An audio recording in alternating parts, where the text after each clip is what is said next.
Good Day Gardening. I am your host, Jacqueline Rhea, and this is my garden. I got two things to show you today. This is kind of a quick impromptu recording. Just got home from work.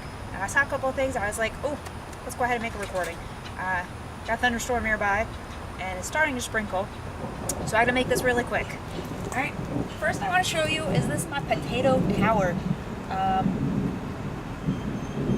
3, maybe 4 years ago, I decided to throw some bits of sweet potato that were producing, little eyes were growing and stuff like that. So I cut them out and I put them in a whiskey barrel. And that was about 3 or 4 years ago. I harvested, I got a huge harvest, got great sweet potatoes from it. But I missed a few, and they stayed in the whiskey barrel, even though I planted other things in them. And they grew, and for several years, I kept them contained in the whiskey barrel, and everything was fine. Well, then last year and this year, I decided to heck with it. I wasn't going to keep them contained in the whiskey barrel. I was going to let them do whatever they wanted to do. It was fine by me. They spread out all over the place last year and sent out all these little tendrils. And now, as a result, I have this large tower, and I don't know if you can see it too well, but I'll take a better picture of it over here.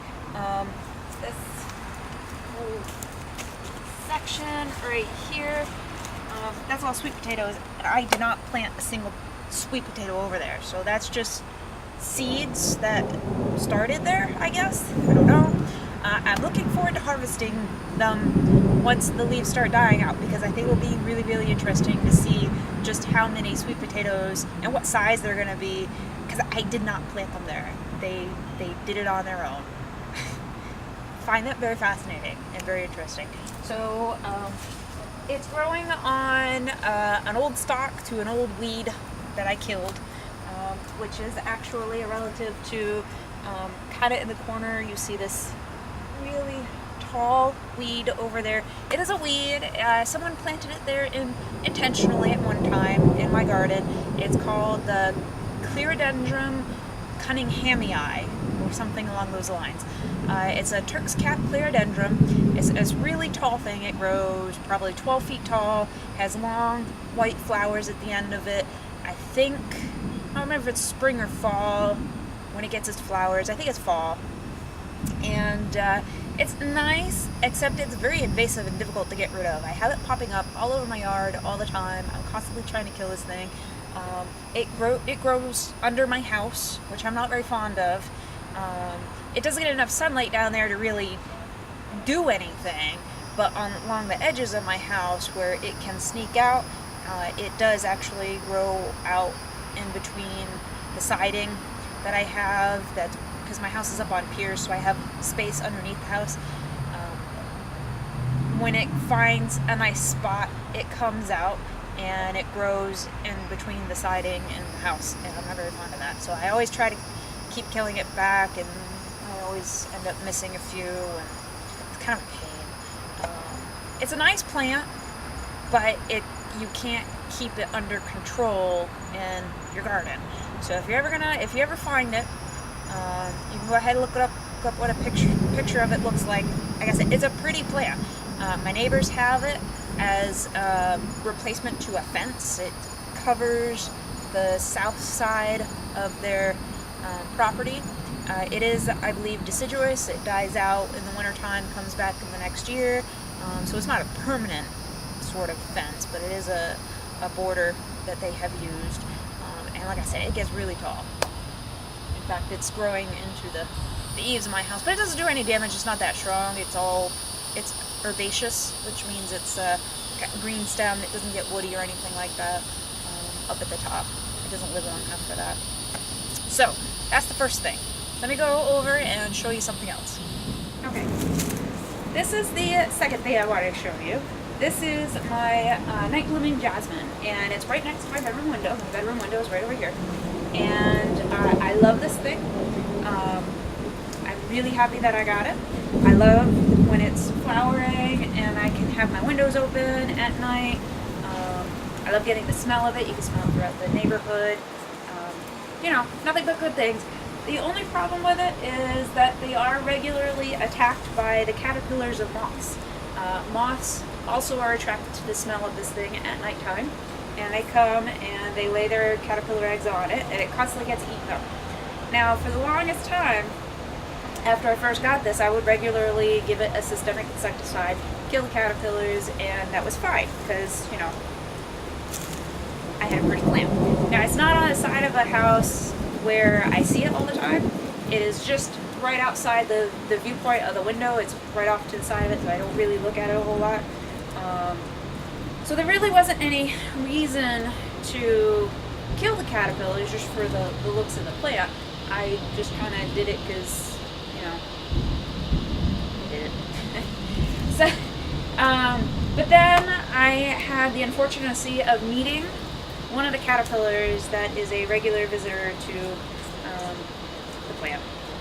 It is the caterpillar of the giant or great, I forget what it is, either great or giant spotted, no, great or giant leopard moth.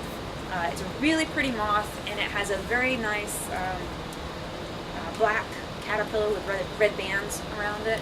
And I just happened to come across one of these guys. I took a picture of it because I can't really get video of it too well, because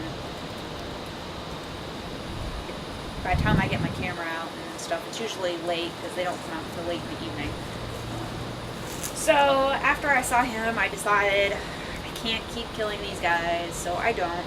And now, you know, I've got holes. Let me see if I can bring one of the biggest branches down. So you can see the leaves are pretty much all eaten up, like this guy.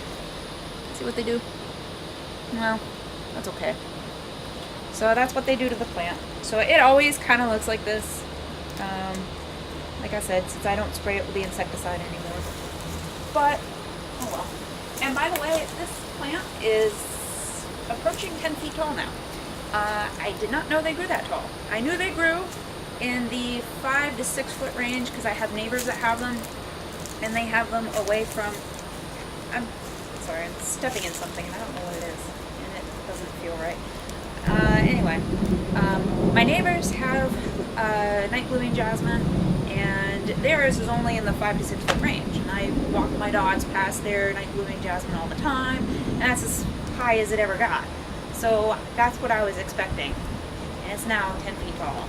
But what happened is, instead of letting it droop over, because that's what they tend to do, the branches get a little heavy, they cross out, and so they take up a wide space, about 5 feet. And I didn't want it to take up that wide of a space, because I walk back here going to and from the front yard to the backyard, and so I cut them. And I cut them back where, because when a branch bends over, it sends up a vertical branch perpendicular to the branch that's horizontal against the ground. And so I cut the branches back to where that vertical branch is. So when I did that, it grew up taller more than out. And now I'm at 10 feet. So did not know they did that, but now I know. Good tip. If you want to keep your night blooming jasmine in a small wide, it's going to get really tall. So, alright, those were the two things I wanted to show you, the potato column and my night blooming jasmine, and the caterpillar that you know I have met recently that's been eating up some of my plants. And they don't eat just the night blooming jasmine. I have found them near my Arabian jasmine and what is it, a Texas bluebell, I think it is, Lysomachia. I found them in those couple of spaces too. So, but you know, I like them. They're pretty, and the moth is really pretty. I have seen the moth before. I was kind of lazying around the house one day and I saw it. It's a nice looking moth, and I look forward to seeing them again.